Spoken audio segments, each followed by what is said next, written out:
और यही तुम्हारे अपराध के लिए प्रायश्चित भी है।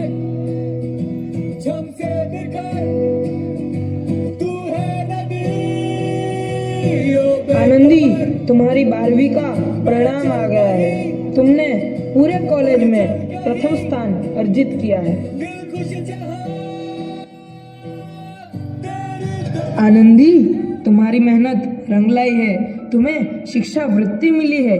ये लो तुम्हारे अमेरिका जाने की टिकट। मुझे शिक्षा वृत्ति मिल गई? मैं अमेरिका जा रही हूँ? पर ये सब मैं अकेले कैसे कर पाऊंगी? आनंदी, अपने आप को इतना कमजोर क्यों समझ रही हो? फिर इतना पढ़ने लिखने का क्या फायदा? तुम अभी गवार की। गवार नहीं हूँ मैं अब गवार।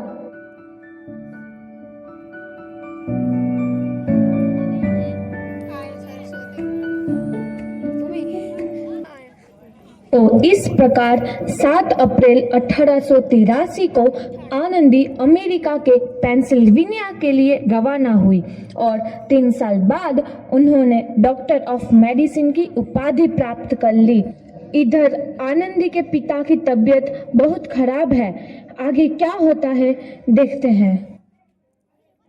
लगता है अब मेरे जाने का समय आ चुका है। अब मैं नहीं बचूंगा। ऐसा मत बोलो। शहर के सिटी हॉस्पिटल में अमेरिका से डिग्री लेकर कोई बड़ा डॉक्टर आया है। एक बार वहां चलकर दिखा लेते हैं। हाँ, सही बोला भैया। कम से कम दिल को तसल्ली तो मिल जाएगी। हाँ हाँ, चलो चलो जल्दी हॉस्पिटल चलते हैं।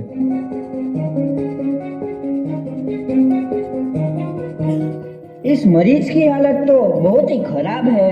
कोई चमत्कार ही इसे बचा सकता है। ऐसा मत बोलो भाई। डॉक्टर साहब कब तक आ जाएंगे? लो आ गई डॉक्टर मैडम। डॉक्टर मैडम जल्दी देखिए, मरीज की हालत बहुत ही खराब है।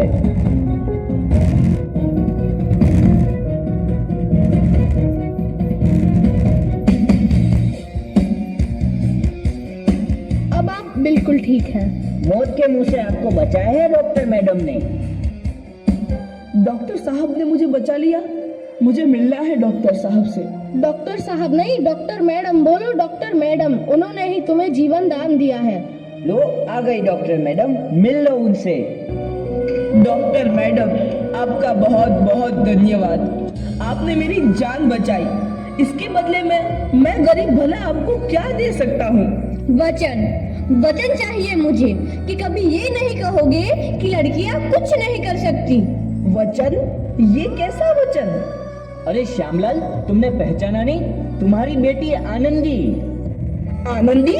मेरी बेटी आनंदी डॉक्टर? हाँ बापू, वही आनंदी जिसके लिए बचपन में तूने चूल्हा और दुल्हा के अलावा कुछ नहीं सोचा था। आनंदी, आनंदी मेरी बेटी, मुझे माफ कर दे। मैं तेरा गुनहगार हूँ बेटी। नहीं नहीं बापू, वही आनंदी जिसके हाथ पीले करके तुम उसकी सारी जिंदगी काला कर देना चाहते थे। माफ कर दे मुझे मेरी बच्ची, माफ कर दे। मैं तेरा अपराधी हूँ मेरी बच्ची, माफ कर दे। नहीं बापू, मैंने तो तेरा एहसान चुकाया है। याद है ना अपना एहसान जो बचपन में तुमने मुझ पर किया था? ताने सुना सुना कर जीते जी मार डाला था मुझको। अब बोल, और किस किस को मारेगा? आनंदी बेटी, मुझे माफ कर दे मेरी बच्ची। मैं तेरा गुनहगार हूँ। बापू, आपने ही तो बोला था किताबें सिर्फ बेटों के हाथ में अच्छी लगती है, बेटियों के हाथ में तो सिर्फ मेहंदी। बेटों और बेटियों में फर्क करना तो आंखों में फर्क करने समान है। एक का पढ़ना और दूसरे का ना पढ़ना सामाजिक अंधकार है बापू, सामाजिक अंधकार।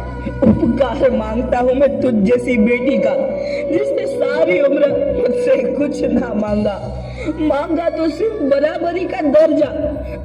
वरना सच तो यह है कि मैं तेरी माफी के लायक भी ना हूँ। मुझ जैसा बाप तेरी बराबरी कर सके उसके मैं लायक भी ना हूँ मेरी बेटी, लायक भी ना हूँ। अपने बापू को क्या माफ नहीं करोगी आनंदी? माफ कर दो आनंदी, माफ कर दो। सुबह का भूला यदि शाम को घर लौट आए तो उसे भूला नहीं कहते। बापू, तो इस प्रकार आनंदीबाई जोशी ने अपनी मेहनत और अटूट इरादे से न केवल भारत की पहली महिला डॉक्टर बनी, बल्कि आगे चल के उन लड़कियों के लिए सुनहरा रास्ता दिखा गई जो जीवन में कुछ करना चाहती थी।